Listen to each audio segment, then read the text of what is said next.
Hey, ladies and gentlemen, hope you're doing great. Welcome back. I know there's been around four and a half months of complete radio silence basically from my end, which is what I'm gonna address in this video.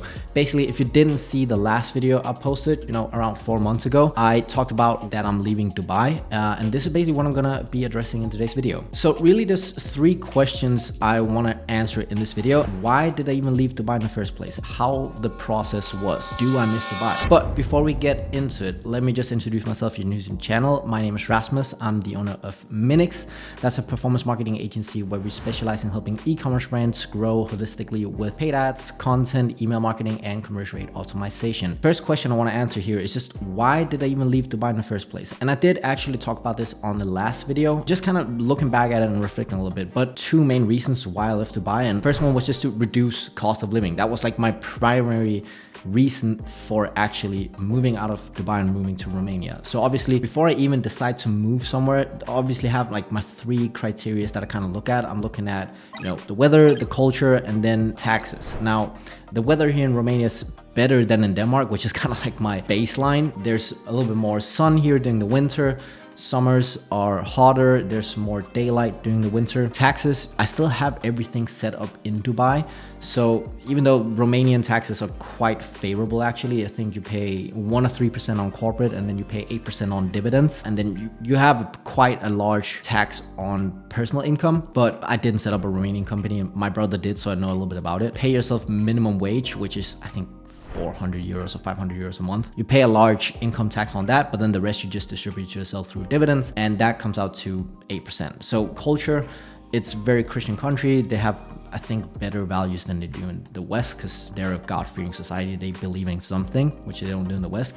So Romania from baseline just ticks most of the boxes, right? And so then I can start looking at, okay, well, what do I need? And what I need to do and what I wanted to do and why I left Dubai was to reduce my cost of living so I can take bigger bets in my business. Because I'm trying to go from where I'm at now, like right now we do around 30,000 a month in the agency, and we've kind of been doing that for a long time. And so I want to try and take some bigger bets to take me to the next level. I have a goal of making 100 grand per month, right? And I thought I was going to reach that last year, which I definitely didn't. We didn't even come close. But for me to take bigger bets, it's much easier for me just to eliminate, my cost of living, removing my fixed expenses. Because there's really 3 main ways you can take bigger bets. A is just to make more money, but that's uncertain to a certain degree. If you're trying to go somewhere you've never been, you don't really know what the path look like. So it's hard for you to take bets. But there's 2 ways that you can actually immediately take bigger bets.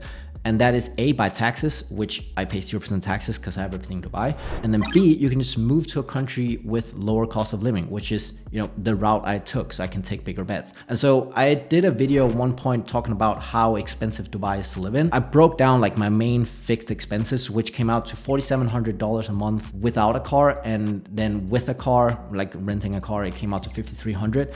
And I sort of did the same math preparing for this video, and it comes out to $1,900 a month in fixed expenses. So my cost of living has reduced by more than 50%, let's call it 60%, right? Just by moving to a different country. And so you might think, oh, okay, so you sacrificed a lot in terms of quality of life. No, I actually didn't. So I had a 2-bedroom apartment in the marina in Dubai. Here, me and my brother live together, and we live in a 5-bedroom house spread across 4 floors. That's 160, 180 square meters in a nice gated community. Obviously, like, we don't have a swimming pool and we don't have 30 degrees. I wouldn't say I've sacrificed anything on quality of life. I've actually said it's gone quite a lot up because I do like having my space. So me, going from Dubai, spending, let's say, 5,000 a month on just fixed expenses, there's obviously stuff that's not calculated into that, but going from 5,000 a month to 2,000 a month or 1,900, that alleviates a lot of money that I can then put into other avenues that can then make me more money, right? Because now I'm not paying taxes and I'm paying a very tiny amount in just existing and living and taking care of my daily needs, right? So that was the first reason. The second reason was just to live with my brother, and that has gone pretty much as expected because we did live together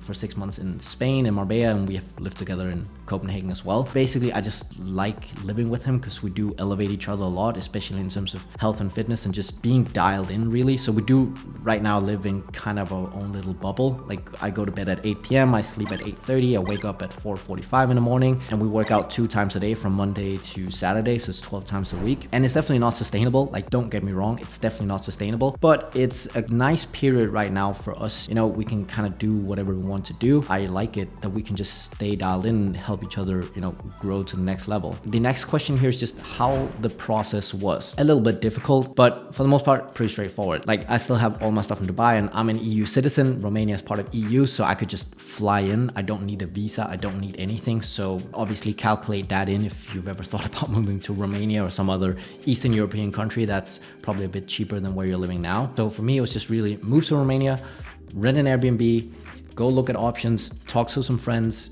to figure out, you know, what areas to live in and just what to be careful for, and then pay a 1 month deposit, pay rent monthly, and that's pretty much it. The only really difficult thing I had was just getting rid of furniture in Dubai. Luckily, I had a friend that was just moving into a new place, so he bought everything from me at a massive discount, but then he also took care of moving it out of my apartment and moving it into his apartment. Let me just say this, if you move to Romania and you're trying to move into, or you move to Bucharest and you're moving into something newly built, just make sure that your landlord actually owns the place. Otherwise, you might get in some frustrations and get into some trouble, and that's probably what I'll say about that. That's sort of what happened a little bit to us. But for the most part, very, very simple to move to Romania, especially as a EU citizen if you already have your company set up and stuff like that. Now, the last question I just want to answer here is just, do I miss Dubai? You know, I've not been there 5 months now. Yes and no. I think for the most part, no, I actually don't miss it. I miss parts of it. Obviously now we have winter here in Romania. You know, we have 4 seasons. It's pretty cold. It's not, you know, the nice 20 degrees that it is in Dubai right now. And I definitely miss, you know, just sitting at the pool on a Saturday or Sunday, just tanning a little bit, going into the water and being able to go outside wearing a t-shirt and some shorts, not having to stress so much about, am I wearing the right clothes so I'm not gonna get cold, right? I do miss that part of it. I do like the sun a lot. That's definitely a trade-off that I've had to take. But also I will say, like, the places are so vastly different that it's really hard to compare. I would say, if I were to sum it up, I would say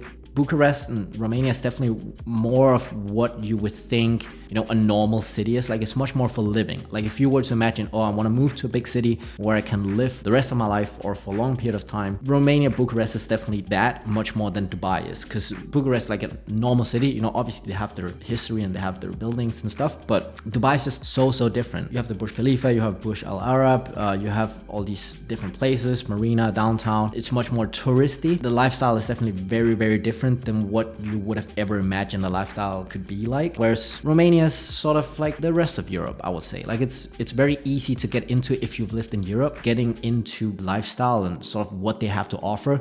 I think I've said this on a previous video as well, like, moving within Europe is very much the same, like everywhere. There's slight differences, but for the most part, it's very much the same. Sure, if I move to Spain, it's a bit different, but it's not like I'm mind blown moving from Spain to Bucharest. Like, it's not that different. I will say I could see myself live in Romania for a much longer time, at least right now, than I could see myself living in Dubai. It's closer to home, it's more familiar, and so that I really do enjoy about Bucharest. Now, just some notes here just to round off this video. We're gonna be switching to 1 upload a week instead of 2. This is purely just for time management purposes. Do you guys even want to hear about Romania? If you do, let me know in the comments if you made it this far. Also, I am coming back to YouTube, just to be clear about that. I have the next 2 months worth of content already planned out and ready to be shot. So I'm gonna make a comeback now. I'm not gonna, you know, flake again like kind of how I did over the summer, and then I came back I think for a month and then I flaked again. But yeah, if you have any questions after watching this video, drop them down below. If you have any suggestions or anything you would like to see me talk about, yeah, I do hope you got some value from this video. If you did, make sure to give it a like and subscribe to the channel, and then I'll see you in the next one. Take care. Bye.